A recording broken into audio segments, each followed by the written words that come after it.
డబ్బు, అనారోగ్యం, ఉద్యోగం, వ్యాపారం, అప్పులతో బాధపడుతున్నారా? మీకోసమే launch your future programme.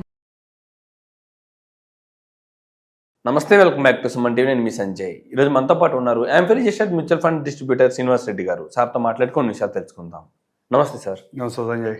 Sir, mutual ఫండ్స్లో ఎస్ఐపి చేయడం బెటర్ అంటారా, చిట్ ఫండ్స్లో పెట్టడం బెస్ట్ అంటారా? రెండింటిలో ఏది బెస్ట్ అంటారు? రెండు బెటరే.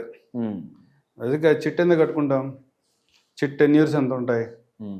సహజంగా మనం చిట్ గురించి మాట్లాడుకుంటే ప్రైవేట్ చిట్స్ ఏవైనా 10 నెలల నుంచి 20 నెలల వరకు ఉంటాయి. 10 నెలల నుంచి 20-25 నెలల వరకు ఉంటాయి. వాళ్ళ 10 years బట్టి వాళ్ళు వేసుకునే ప్లాన్స్ని బట్టి అవి రన్ చేస్తూ ఉంటారు. ఏదైతే ఆ చిట్స్ ఏవి ఉన్నాయో నీకు షార్ట్ టర్మ్ అవసరం ఉంది, నాకు 20 నెలల తర్వాత 25 నెలల తర్వాత అవసరం ఉంది అనుకుంటే చిట్ బెటరే. అట్లా కాదు, నాకు 2 నెలలకు 3 నెలలకు అవసరం ఉంది అనుకుంటే కూడా నీకు మ్యూచువల్ ఫండ్ లాంటి అసెట్లో పెడితే ఒక 10 లక్షలు చిట్ వేసుకుని 3 months 4 months తర్వాత దగ్గర ఒక 7 lakhs వరకు రిటర్న్ తీసుకోవచ్చు. చిట్ పాడుకుంటే కనుక అతను నీకు ఇవ్వడానికి అతను రెడీగా ఉండి కనుక చిట్ పాడుకుని అతను ఇస్తే నువ్వు తీసుకుంటే కనుక నీకు 7 lakhs వరకు వస్తే అవి నీకు అవసరానికి ఏదన్నా ఇన్వెస్ట్మెంట్ పెడదాం అనుకుంటున్నావా, లేదా ఏదైనా అవసరం ఉంది వాటిని దానికి యూజ్ చేసుకుందాం అనుకుంటున్నావా, అది బెటరే. కానీ మ్యూచువల్ ఫండ్ ఎప్పుడు బెటరు? ఎప్పుడు 7-8 years కంటే ఎక్కువ టైం టెన్యూర్ ఉన్నప్పుడు మాత్రమే మ్యూచువల్ ఫండ్లోకి రావాలి. అంటే సార్, ఇక్కడ చిట్ ఫండ్స్లో 24 months కానీ 26 months కానీ టైం టెన్యూర్ అంటున్నారు. కానీ మ్యూచువల్ ఫండ్స్లో కూడా లిక్విడిటీ ఉంది కదా, 24 monthsలో మనం కూడా తీసుకోవచ్చు కదా విత్డ్రా? 24 monthsలో తీసుకోవచ్చు. కానీ లాస్ట్ 2 years 3 years రిటర్న్స్ ఎలా ఉన్నాయి మ్యూచువల్ ఫండ్లో? లాస్ట్ 2 years నుంచి 3 years నుంచి ఎస్ఐపి చేస్తే దగ్గర 20-30% వరకు చాలా మ్యూచువల్ ఫండ్స్ రిటర్న్ జనరేట్ చేసినాయి. ఈ సినారియో అంతా బాగానే ఉంటుంది. ఈ సినారియోలో ఏదైనా మ్యూచువల్ ఫండ్తో చిట్టిని కంపేర్ చేసి కనుక మనం చూపిస్తే చాలా ఎక్సలెంట్ రిటర్న్ ఉంటుంది. చిట్తో పోల్చుకుంటే చిట్ ఎందుకు, ఇదంతా వేస్ట్ కదా, మ్యూచువల్ ఫండ్లో పెట్టుకుంటేనే మనకి రిటర్న్స్ వస్తున్నాయి కదా, దీనికన్నా ఎక్కువ వస్తున్నాయి, ఎప్పుడు కావాలంటే అప్పుడు లిక్విడిటీ ఉంది కదా అని ఆలోచించవచ్చు. కానీ 3rd monthలోనో 4th monthలోనో 10 lakhs చిట్ ఎవరైనా స్టార్ట్ చేసి 3rd monthలో 4th monthలో 7 lakhs 6 lakhs కావాలంటే చిట్ మ్యూచువల్ ఫండ్లో అయితే రావు కదా. ఇది ఒక ఆప్షన్.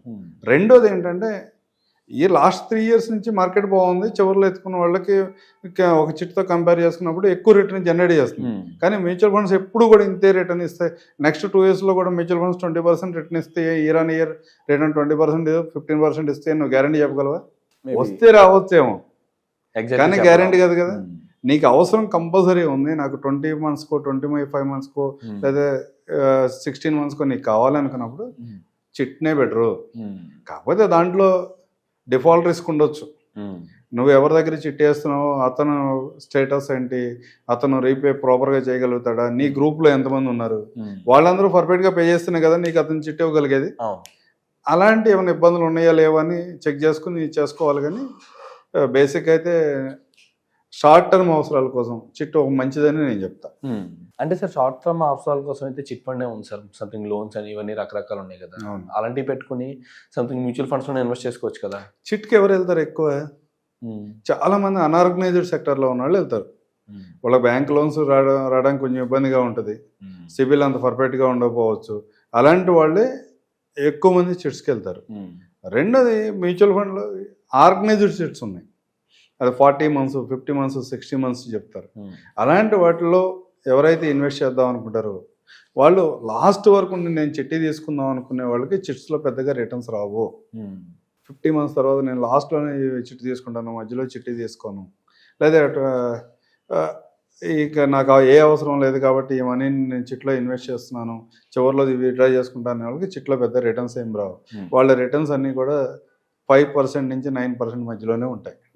అట్లా కాదు, ఏదైనా బిజినెస్ అవసరం ఉంది, లేదా ఏదైనా పర్పస్ ఉంది, పిల్లల ఎడ్యుకేషన్కి ఫీజు కట్టుకోవాలి, లేకపోతే ఏదైనా ఎసెట్ని బై చేస్తున్నాము, లేదా ఏదైనా బిజినెస్లో ఇన్వెస్ట్మెంట్ చేస్తున్నాము, ఆ సందర్భంలో నాకు ఒక 20 నెలల తర్వాత 30 నెలల తర్వాత మనీ అవసరం అయింది, ఈ మనీని విత్డ్రా చేసి అక్కడ ఇన్వెస్ట్ చేసుకుంటున్నా అంటే అలాంటి సందర్భంలో కూడా చిట్టు మంచిదే.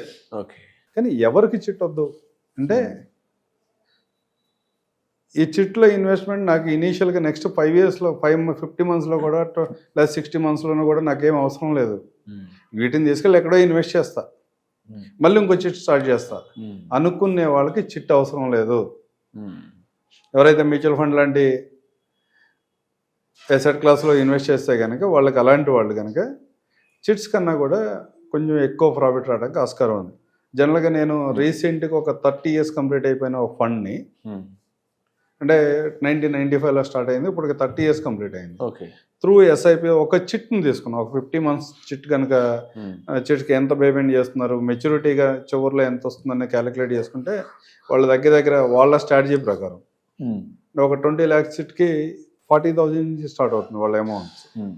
20 lakhs చిట్కి 40,000 నుంచి స్టార్ట్ అయినప్పుడు చివరికి వచ్చేప్పటికి వాళ్ళకి మెచ్యూరిటీగా 19 lakhs ఇస్తాడు. అతను టోటల్ 10 years అతను ఎంత పే చేస్తున్నాడు అంటే 16,31,000 పే చేస్తున్నాడు. 16,31,000 పే చేస్తున్నాడు. 19 lakhs వస్తున్నాయి 40 monthsలో. అదే 10 yearలో కనుక మ్యూచువల్ ఫండ్స్ నేను ఒక 5 seats కనుక క్యాలిక్యులేట్ చేస్తే ఏమైందంటే దగ్గర అంటే 5-10 years వచ్చినాయి. 5-10 yearsలో కనుక ఒక చిట్లో 27 lakhs వస్తుంది, ఒకసారి 16 lakhs వచ్చింది. ఒక 50 months క్యాలిక్యులేట్ చేసినప్పుడు ఒక 50 months క్యాలిక్యులేట్ చేసినప్పుడు 21 lakhs వచ్చింది. ఒకసారి 20 lakhs 27 lakhs అంటే ఒక 50 months అంటే ఒక 5 calendars తీసుకుని చేసినప్పుడు దగ్గర 250 months నేను క్యాలిక్యులేట్ చేశాను. 250 months క్యాలిక్యులేట్ చేసినప్పుడు ఏమైంది, మోస్ట్ ఆఫ్ ద టైమ్స్ నీ చిట్కను వచ్చేదానికన్నా ఎక్కువే వస్తుంది. కాకపోతే ఇది నేను చెప్పడానికి బాగానే ఉంది, కానీ దీంట్లో ఉన్న రిస్క్ ఏంటంటే ప్రతి సందర్భంలో ఇట్లా ఉండకపోవచ్చు. ఇన్కేస్ చివరిలో తీసుకుందాం అనుకున్న వాళ్ళు ఆ చివరిలో మార్కెట్ ఏమైనా అబ్నార్మాలిటీ ఉంటే, మార్కెట్ ఏదైనా వాలటైల్ అయితే, అలాంటి సందర్భంలో నేను ఒక సంవత్సరం కూడా ఆ మనీని అక్కడే హోల్డ్ చేస్తాను అన్న వాళ్ళకి ఈ లాంగ్ టర్మ్ చిట్టి చివరిలో తీసుకుందాం అనుకునే వాళ్ళకంటే మ్యూచువల్ ఫండ్ ఎస్ఐపి బెటర్గా ఉంటుంది.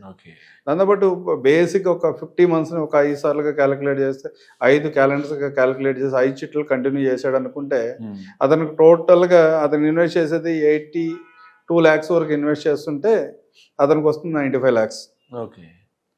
అదే సందర్భంలో అదే అమౌంట్ని కనుక మ్యూచువల్ ఫండ్లో ఇన్వెస్ట్ చేస్తే అతనికి 1,11,00,000 వస్తున్నాయి. ఓకే. ఎవ్రీ మంత్ చిట్ ఎంత కడుతున్నారండి? ఎవ్రీ మంత్ చిట్ దగ్గర 40 lakhs, దాంట్లో డివిడెండ్స్ వస్తాయి. అంటే ఎవ్రీ మంత్ దగ్గర 40,000 నుంచి డిప్రిషియేట్ అవుతుంది. కొన్ని సందర్భాల్లో ఎప్రిషియేట్ అవుతూ ఉంటుంది కదా. ఇవి యావరేజ్ని క్యాలిక్యులేట్ చేసుకుంటే ప్రతి నెల అతను కట్టే అమౌంట్ ఒక్కో చిట్కి యావరేజ్ 16,31,000 పే చేస్తున్నాడు చిట్టి 10 year మొత్తంలో. ఓకే. 40 monthsలో 40 monthsకి 16,31,000 పే చేస్తే అతనికి 95 lakhs చివరిలో 5 చిట్స్ కలిపి అతనికి 95 lakhs వచ్చింది. ఓకే. చిట్ ఫండ్స్లో అదే అమౌంట్ మ్యూచువల్ ఫండ్లో ఇన్వెస్ట్ చేసి ఉండి 5 సందర్భాల్లో కనుక అతను 50 months తర్వాత విత్డ్రా చేసుకున్నట్టయితే అతనికి వచ్చిన రిటర్న్ 1,11,00,000. 1,11,00,000 అంటే సార్ అక్కడికి ఇక్కడికి ఎంత ఇంట్రెస్ట్ ఒక 5 to 7% ఇంట్రెస్ట్ వేరియేషన్ ఉంటుంది. చిట్ వేరియేషన్ ఉంటుంది. ఆ విధంగా మనం క్యాలిక్యులేట్ చేసుకుని ప్రాపర్గా క్యాలిక్యులేట్ చేస్తే అది అర్థం అవుతుంది.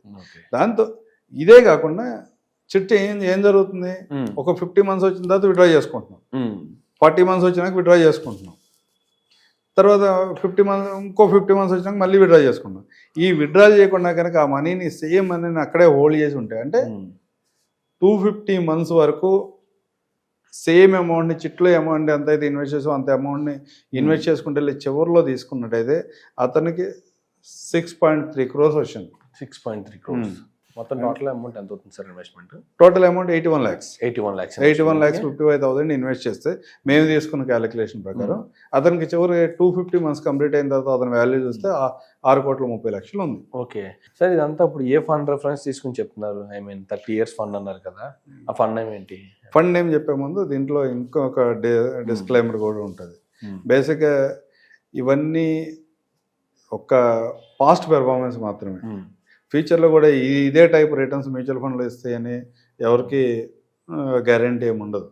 కాదు, మీరు ఎవరైనా మ్యూచువల్ ఫండ్లో ఇన్వెస్ట్ చేసుకునేటప్పుడు స్కీమ్ డాక్యుమెంట్ని జాగ్రత్తగా చూసుకొని చదువుకున్న తర్వాత ఇన్వెస్ట్ చేయాలి.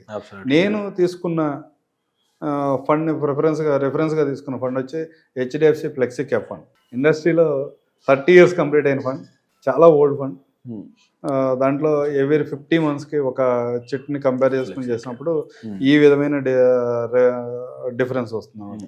అంటే బేసిక్గా ఏదో చిట్టి చేస్తున్నాంలే, ఆ అమౌంట్ వస్తే ఎక్కడోసారి ఇన్వెస్ట్ చేద్దాంలే అనుకునే వాళ్ళు అట్లా కాకుండా ఒక లాంగ్ టర్మ్ అనుకుని ఎట్లాంటి ప్రోడక్ట్లో ఇన్వెస్ట్ చేసి ఆ 250 మంత్స్ 30 మంత్స్ 300 మంత్స్ కనుక అట్లా వెయిట్ చేయగలిగితే మీకు చిట్లు వచ్చే అమౌంట్స్ కంటే కూడా ఇక్కడ హ్యూజ్ రిటర్న్ వస్తుంది. కాకపోతే దీంట్లో కూడా ఇంకో క్వశ్చన్ ఉంటుంది, నా దగ్గర వచ్చిన అమౌంట్ని నేను ఎక్కడో రీఇన్వెస్ట్ చేస్తా కదా, నాకు కూడా అక్కడ కూడా రిటర్న్ వస్తుంది కదా అని ఉంటుంది. కంపేర్ చేసుకోగలగాలి అసెట్ టు అసెట్, ఎక్కడ ఎంత రిటర్న్ వచ్చింది ఇక్కడ ఎంత రిటర్న్ వచ్చింది అని కంపేర్ చేసుకుంటే అక్కడ కూడా మంచి అసెట్ క్లాస్లో ఇన్వెస్ట్ చేసి మంచి రిటర్న్ వచ్చి ఉంటే కనుక సంతోషమే కదా ఎవరికైనా. Absolutely sir. And one thing ఇక్కడ వచ్చేసి ప్రతి ఒక్కరు కొంతమంది ఏం చేస్తుంటారంటే మీరు అన్నట్టుగానే చిట్ ఫండ్స్లో నార్మల్గా ఇన్వెస్ట్మెంట్స్ ప్లాన్ లాగా ఇన్వెస్ట్ చేసుకుంటూ వెళ్తారు, ఓ అమౌంట్ వస్తుంది మళ్ళీ సేవ్ చేస్తుంటారు, దాన్ని మళ్ళీ మంత్లీ ఇన్వెస్ట్ చేస్తుంటారు, అలా రీసైకిల్ చేస్తూ ఉంటారు 20 మంత్స్ 30 మంత్స్కి ఒకసారి. అలా కాకుండా లాంగ్ టర్మ్ ఓన్లీ ఇన్వెస్ట్మెంట్ స్ట్రాటజీని ఉపయోగించే వాళ్ళు ఎస్ఐపి బెస్ట్ అంటారు. అది లేకుండా మనీ ఏదన్నా సంథింగ్ వాళ్ళకి లోన్ పర్పస్ కానీ అవసరం ఉంటే కానీ, అంటే తక్కువ సమయంలో లోన్ అవసరం వచ్చి ఏమన్నా చిట్టి కట్టాలనుకున్న వాళ్ళకి చిట్టి బెస్ట్, చిట్టీనే better. Absolutely sir. Thank you sir, thank you very much. Thank you Sanjay.